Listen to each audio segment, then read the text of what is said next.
Hello guys, আমার বৌদি আজকে কোকিলা মাছের তরকারি রান্না করছে।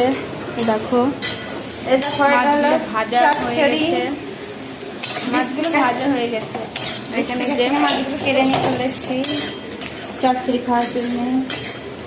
দেখো আর একটা মাছের ঝোল হবে। এর মধ্যে কি কি দিয়ে আছে?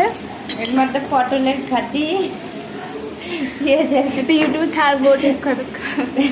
পেঁয়াজের ঘাটি আর আলুর চোষা, তেল, মশলা কি কি দেওয়া আছে এর মধ্যে? আর এখানে সরষে বেটে তেল বের করে দিয়েছি। যখন নামাবো তখন একটু গাছের জিরে পেরে আনবো, তারপরে গাছ হচ্ছে হলদি এনে বেটে। না, এখানে জিরে বাটা লঙ্কা বাটা হয়ে গেছে।